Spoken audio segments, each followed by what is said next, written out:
parlons du combat spirituel et particulièrement de la foi.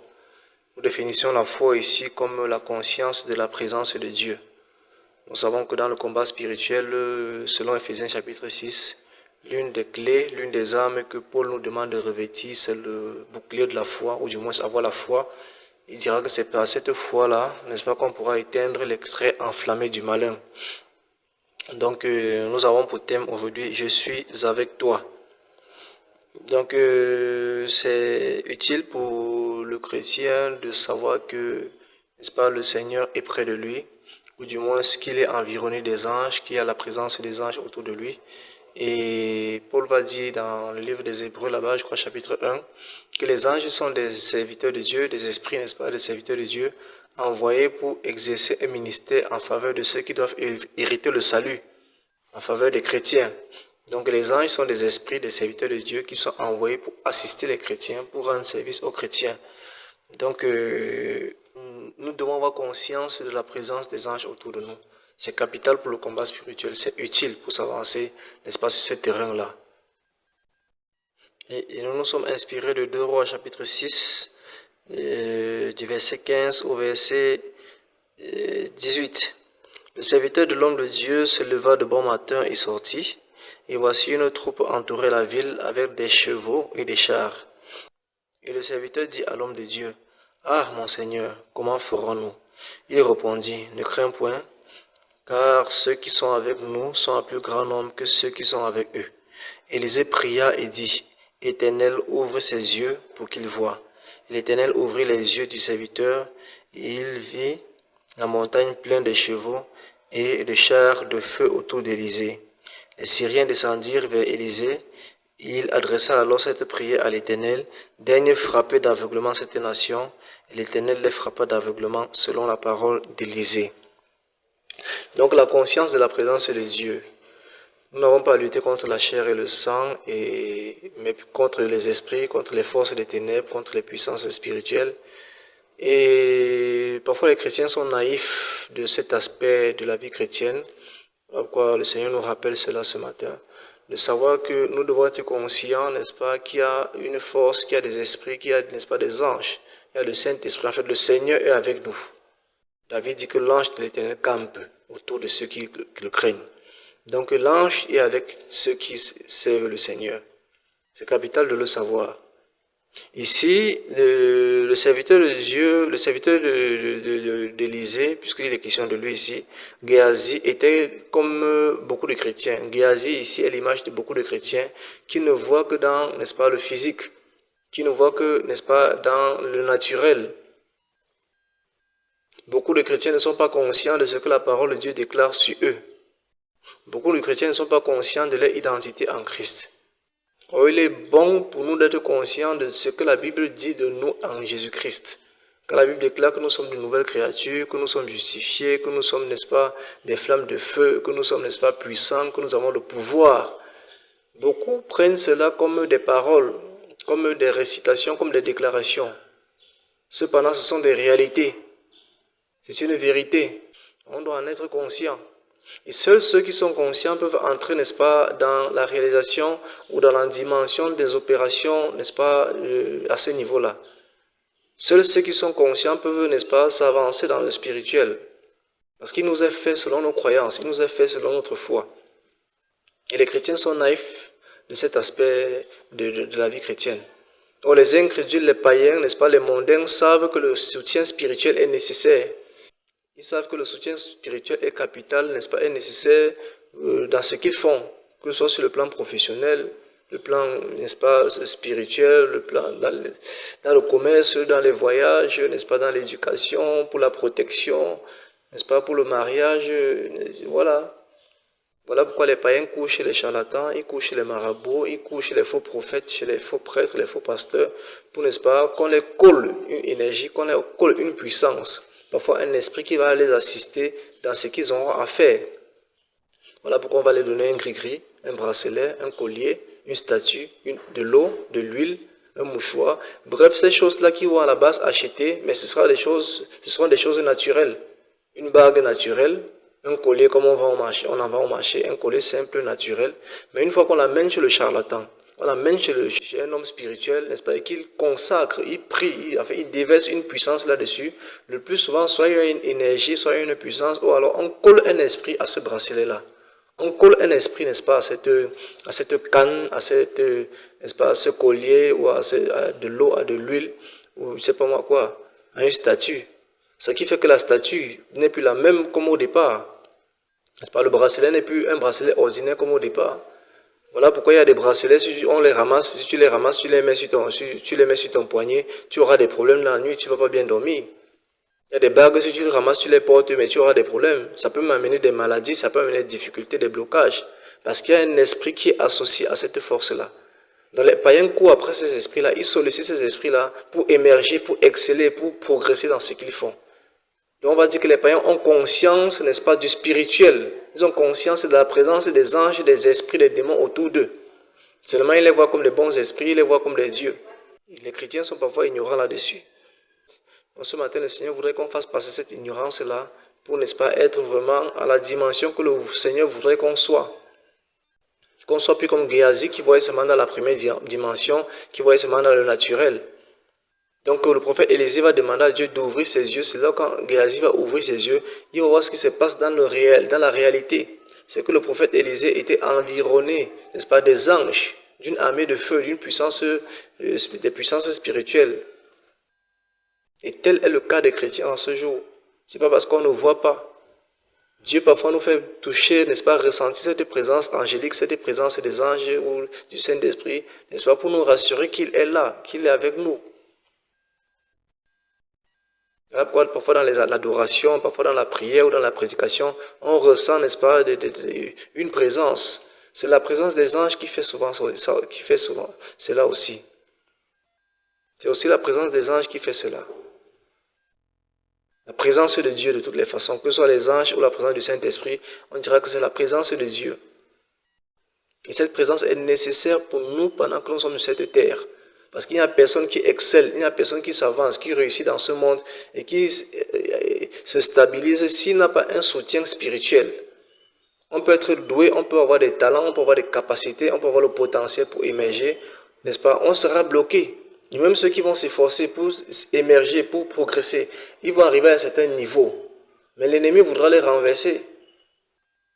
Donc voilà pourquoi beaucoup sont obligés d'entrer dans les alliances sataniques, dans les alliances démoniaques, dans les sectes, dans les pactes, faire des choses terribles pour pouvoir se maintenir, n'est-ce pas, au niveau où ils sont arrivés.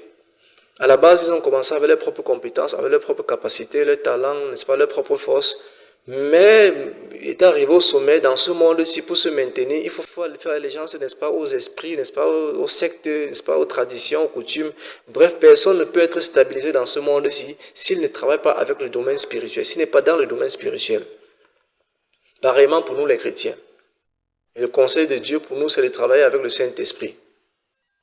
Parce que quand tu vas être élevé, Satan va t'attaquer pour te faire chuter. Si tu n'as pas une force spirituelle, il va te faire chuter. Alors beaucoup lui font une fois allégeance, ils partent, n'est-ce pas, on les colle un esprit. Cela va, n'est-ce pas, empêcher que Satan ne les attaque. Parce que Satan ne combat pas Satan. Une fois qu'ils seront entrés dans les sectes, dans les loges, dans les traditions, dans les coutumes, n'est-ce pas, dans ces choses terribles, on va les coller un esprit. Voilà.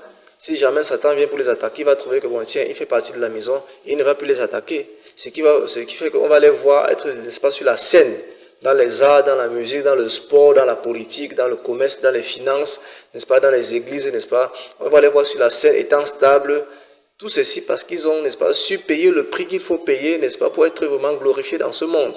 Et ce prix, c'est lequel? C'est de faire allégeance, n'est-ce pas, de travailler avec le domaine spirituel. Quelque part, travailler avec Satan. Parce que le monde entier est sous son emprise. Mais à côté de cela, on peut réussir aussi, on doit réussir aussi, mais avec le Saint-Esprit. Dieu dit que nous serons toujours en haut et non en bas.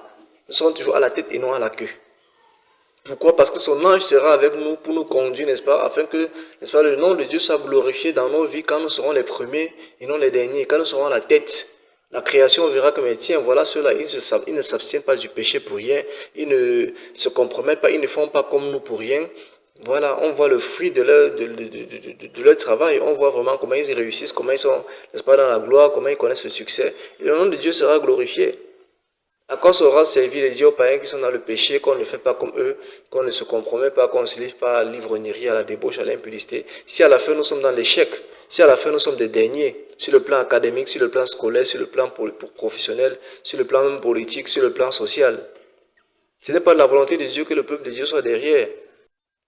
Dieu veut nous amener à conquérir, à être victorieux dans les combats que Satan peut susciter contre nous, contre nos familles, contre nos enfants.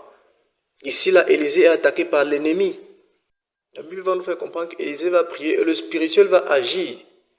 Donc dans le combat spirituel, ce n'est pas l'homme lui-même qui agit, mais c'est le domaine spirituel qui agit. Selon nos déclarations, selon nos prières, l'Esprit de Dieu agit, l'ange agit, l'ange obéit. Nous sommes appelés à conquérir les nations. Nous sommes appelés à dominer sur le monde. Nous sommes appelés à amener les hommes à la connaissance de Yahweh, à faire de toutes les nations des disciples. Et ce n'est pas dans notre chair humaine, ce n'est pas avec les capacités humaines, n'est-ce pas, qu'on va parvenir à accomplir cette mission. Le Saint-Esprit est là, les anges de Dieu sont là pour nous assister, pour nous accompagner dans cette mission, afin qu'on puisse réussir. Parfois, il y a échec parce qu'on n'a pas conscience, n'est-ce pas, de cet aspect, de cet angle, de cette dimension, n'est-ce pas, spirituelle qui est là pour nous accompagner dans la mission, dans le service.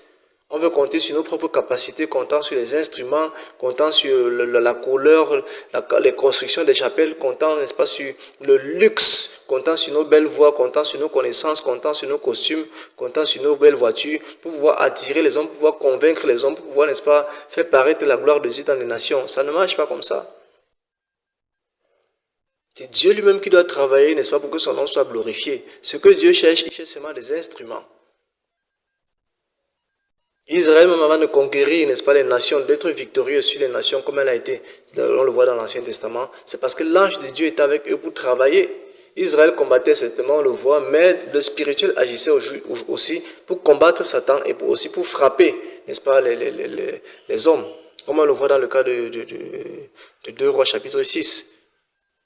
Élisée va prier et l'ange de Dieu va venir frapper, n'est-ce pas, ces Syriens qui venaient pour s'attaquer à un serviteur de Dieu. Dans Exode chapitre 23, à partir du verset 20, il va dire, « Voici, j'envoie un ange devant toi pour te protéger en chemin et pour te faire arriver au lieu que j'ai préparé. Tiens-toi sur tes gardes en sa présence et écoute sa voix. » Donc on voit ici que Dieu dit à son peuple, et c'est comme ça que Dieu a marché avec ses serviteurs, dès le commencement jusqu'en ce jour. Quand on regarde la vie d'Abraham, on voit la vie de Jacob, on voit la vie d'Isaac, c'est le même principe. Dieu a toujours mis son ange auprès d'eux pour les accompagner dans la mission qu'ils avaient à exécuter, qu'ils avaient à accomplir. C'est pourquoi Dieu leur disait toujours, je serai avec toi. Ici, il va dire, je mettrai mon ange devant toi pour te conduire, pour t'accompagner, pour te permettre d'entrer dans la terre promise que j'ai préparée et promis de donner à Abraham, à Isaac et à Jacob. C'est ce qu'il dit à Israël. Et c'est la promesse qui nous est faite pour réussir individuellement sur le plan social, sur le plan familial, sur le plan scolaire, sur le plan professionnel. C'est la promesse qui nous est faite individuellement. Et dans l'ensemble, dans les communautés, que ce soit les nations, que ce soit l'église, le même principe est là. Une fois que l'église est rassemblée, pour être dans la vérité, pour marcher avec le Seigneur, une fois que les hommes se rassemblent pour être sincères avec le Seigneur, un ange viendra les assister. Même dans une maison, dans un couple, si vraiment une maison est vraiment unie dans le Seigneur et gardant la parole de Dieu, étant vrai, vraiment un ange, Dieu va dépêcher un ange pour couvrir cette maison, pour protéger cette maison. Alors pourquoi la Bible parle d'écrire à l'ange de l'église d'Éphèse, écrire à l'ange de l'église de Pérgame, écrire à l'ange de l'église de Philadelphie. Ce sont les anges qui avaient été affectés pour assister ces églises dans leur mission. Comme Daniel aussi avait un ange à son, en fait, qui l'accompagnait dans sa mission qu'il avait à accomplir, n'est-ce pas, à Babylone en tant que ministre, administrateur. Il en est de même pour nous aujourd'hui, mais il faut qu'on en soit conscient. Tous les services, il y a un ange qui est là pour nous assister, pour nous accompagner dans la mission. Il faut qu'on en soit conscient et qu'on comprenne les réalités, n'est-ce pas, les conditions dans lesquelles on doit se retrouver afin de pouvoir travailler avec ces anges-là. Bien entendu, on ne va pas les invoquer, on ne doit pas les prier. On prie Dieu.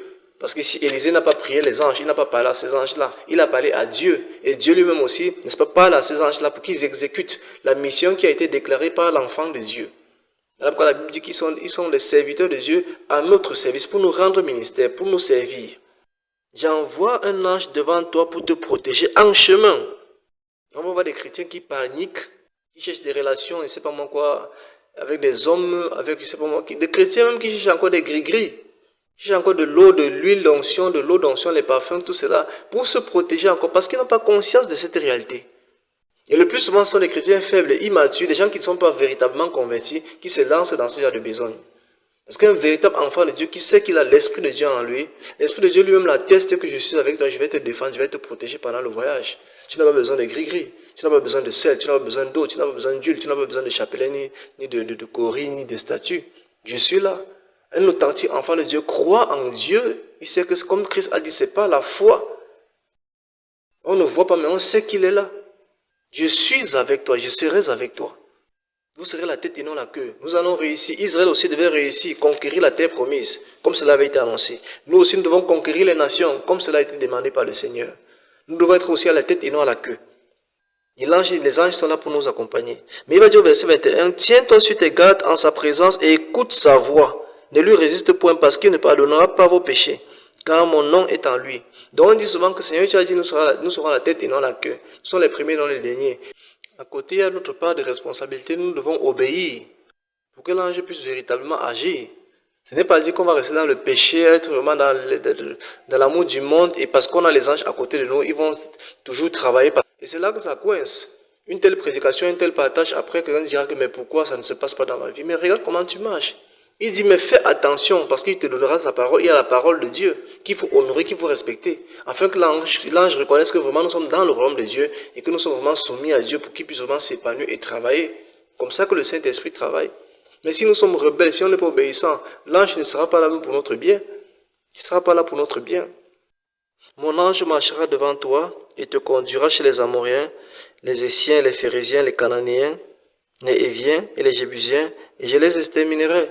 Donc ce n'est pas Israël qui devait combattre, c'était l'ange de Dieu, c'était Dieu lui-même qui devait combattre pour Israël. Pareillement pour nous, la conversion des pécheurs, la réussite de notre réussite, la réussite de nos enfants, notre prospérité, n'est-ce pas, nos percées dans nos ministères, notre réussite sur le plan professionnel et sur le plan scolaire. Dieu met à nos côtés ses anges pour nous assister, mais il faut que nous soyons soumis à Dieu pour que ces anges-là puissent nous assister, puissent nous révéler les choses cachées, puissent, n'est-ce pas, défendre notre cause, puissent nous aider, donner les idées, puisse, n'est-ce pas, nous ouvrir les portes du ciel, n'est-ce pas, pour voilà, donner tout ce qu'il faut, n'est-ce pas, pour que nous puissions connaître du succès dans nos entreprises. Je suis avec toi. Il y a des forces contre lesquelles il faut combattre, la force du péché d'abord, n'est-ce pas, ensuite maintenant les malédictions, les liens, tout ça, les attaques sataniques, n'est-ce pas, les possessions démoniaques. Ce n'est pas à nous de combattre. Ça, ces esprits-là, c'est leur domaine parce qu'on ne voit pas. On ne voit même pas d'ailleurs. Mais ce qui est sûr, c'est que comme dans le cas d'Élisée, la Bible va nous faire comprendre que l'ange de Dieu va frapper, n'est-ce pas, ces Syriens-là, selon la parole que Élisée avait prononcée. Selon la demande d'Élisée. Donc c'est selon la prière d'Élisée que Dieu a agi, que l'ange a agi. Pareillement dans le combat spirituel, lorsque nous brisons les liens, lorsque nous annulons, nous détruisons, nous chassons les démons, l'ange agit conformément aux déclarations qui sortent de nos bouches. Seulement il faut que nous soyons sanctifiés. Une fois que nous serons sanctifiés, la Bible fait comprendre que notre bouche sera comme la bouche de Dieu. Quand Dieu ordonne, les choses existent. Il proclame, elles arrivent. Donc ce qu'on demandera dans le spirituel, ce qu'on appellera à l'existence, cela viendra à l'existence. Ce qu'on demandera à Dieu de faire, il le fera parce que ses anges sont là à nos côtés, ils n'attendent que ça. Le Saint-Esprit est près de nous, il n'attend que ça pour amener à l'existence ce que nous avons demandé. Voilà. Alors on peut dire que le feu tombe sur une personne, et le feu tombe sur la personne. On peut dire que le Saint-Esprit touche une personne, et le Saint-Esprit touche. Nous-mêmes, on n'a pas de capacité de le faire, mais dans le spirituel, dans l'invisible, il y a des anges, il y a l'Esprit de Dieu qui agit pour accomplir, n'est-ce pas, ce que nous avons déclaré. D'où il faut vraiment être attaché à Dieu, considérant la parole de Dieu, étant sanctifié, vraiment pour vraiment travailler dans cette dimension-là. Donc ce matin, il faut qu'on soit conscient de qui nous sommes, conscient de ce que le Seigneur est près de nous pour nous assister dans le ministère, pour nous assister vraiment dans l'appel, dans la mission qu'il nous a donnée sur cette terre. Même assujettir la terre, maîtriser la terre, développer nos nations, développer nos pays. Dieu, l'ange de Dieu est là pour nous accompagner afin que nous puissions parvenir. C'est comme ça qu'Israël a pu faire pour, n'est-ce pas, Israël de l'Antiquité, a fait lorsqu'elle s'est installée dans la terre promise. Donc Dieu a toujours marché avec ses serviteurs, toujours marché avec son peuple. Quand il appelle Abraham, il y avait une sécheresse dans le pays, à Beersheba, et Abraham voulait aller en Égypte. Dieu va le dissuader, il va lui dire non, reste à Beersheba, je serai avec toi pour te donner du pain. Il dit je serai avec toi, une promesse suprême. qui soutient la foi. Avec Jacob, également, il va dire, je serai avec toi. Retourne dans ton pays. Alors que Jacob avait peur de retourner dans son pays, parce que Ésaü, n'est-ce pas, il s'était séparé, voilà, avec Ésaü, pas dans de bons termes. Et quelques années, environ 14 ans ou plus après, n'est-ce pas, il était en difficulté là où il se retrouvait à cause de Laban et tout ce qui s'est passé là. Alors il ne savait pas quoi faire. Il avait une famille, il ne savait pas quoi faire. Dieu va lui dire, retourne dans ton pays, n'est-ce pas, chez tes pères. Et Jacob avait peur. Il avait peur. Mais Dieu va lui dire, je serai avec toi. Ça c'est dans Genèse chapitre 31, à partir du verset 1 jusqu'au verset 3. Je serai avec toi. Quand Dieu appelle Moïse, il dit, va parler à Pharaon. Moïse va dire, comment moi je peux aller parler à Pharaon? Qui suis-je? Dieu dit à Moïse, je serai avec toi. Il va dire à Moïse, va sortir mon peuple de l'Égypte pour le conduire à la terre promise. Moïse va dire, comment est-ce que je vais faire ça? Dieu va lui dire, je serai avec toi. Lorsque Moïse meurt, Dieu dit à Josué, c'est toi qui vas conduire le peuple d'Israël dans la terre promise. Il va dire, fortifie-toi et prends courage, je serai avec toi. Pareil pour Gédéon, dans Juge chapitre 6, verset 14, verset 16. L'ange va dire à Gédéon, toi tu vas délivrer ton pays, ta famille, n'est-ce pas, ton pays de la domination de Madian. Et Gédéon va demander à Dieu comment est-ce que cela est possible. Je suis d'une faible famille, une faible tribu. Ma tribu n'est pas une tribu considérée d'entre les tribus d'Israël. Comment c'est moi un faible comme celui-ci, tu vas venir choisir pour dire que je vais délivrer tout Israël de la domination madianite. Et Dieu va lui dire, l'ange va lui dire, je serai avec toi. Voilà. Et pour finir, qu'est-ce que cela veut dire? Qu'est-ce qu'on doit comprendre? Dans Matthieu chapitre 28, au verset 19, voilà, il va dire, allez, faites de toutes les nations des disciples, les baptisant au nom du Père, du Fils et du Saint-Esprit. Verset 20, et enseignez-leur à observer tout ce que je vous ai prescrit. Il va dire, et je suis avec vous tous les jours jusqu'à la fin du temps, jusqu'à la fin du monde. Donc Jésus connaît que, en fait, Dieu est le même. Ce qu'il a fait avec les patriarches dès le commencement, les prophètes dès le commencement, il demeure, il ne se réunit pas, il ne change pas. Ce n'est pas juste une déclaration. Jésus a, n'est-ce pas, répété ce qu'il est. Lorsqu'il envoie les gens, il a dit toujours, je serai avec toi. Et lorsque Jésus a envoyé les disciples ici, n'est-ce pas, il a dit, je suis avec vous. Quand Jésus nous envoie, tel que Jésus nous a établis dans son église maintenant pour la mission, et même pour la mission des nations, il dit, je suis avec vous. Donc dans le combat spirituel, nous devons prendre conscience de cette réalité. Avoir conscience de la présence de Dieu. Et sachant que, comme il est là, ce que nous allons demander, c'est lui qui se chargera de le faire. Si on brise les liens, si on s'attaque au domaine spirituel, si on renverse les puissances des ténèbres, si on déclare la victoire de Dieu, la victoire des chrétiens, des païens sur le péché, si on déclare la victoire sur les forces d'impudicité, sur les forces de débauche, sur les forces de cupidité, ce n'est pas nous qui allons le faire, c'est le Seigneur lui-même qui va le faire. Son ange qui va combattre comme il a combattu pour Élisée, selon la parole qui était sortie de la bouche du prophète Élisée. Donc dans nos prières, dans l'intercession, selon la parole qui sort de nos bouches, ainsi en est-il. Le Seigneur se charge d'exécuter cette parole. Donc il faut juste en être conscient et se mettre au travail, sachant que dans les prières, dans l'intercession, que ce soit à la maison ou que ce soit en assemblée, lorsqu'on prie, lorsqu'on intercède, ce n'est pas en vain. Lorsqu'on prend autorité, ce n'est pas en vain. Il y a vraiment dans le spirituel quelque chose qui se passe. Cela dit, nous devons le faire permanemment, constamment, afin que vraiment les captifs soient vraiment délivrés de leur captivité, que les prisonniers sortent de les prisons, et que vraiment, n'est-ce pas, le royaume de Dieu puisse s'avancer.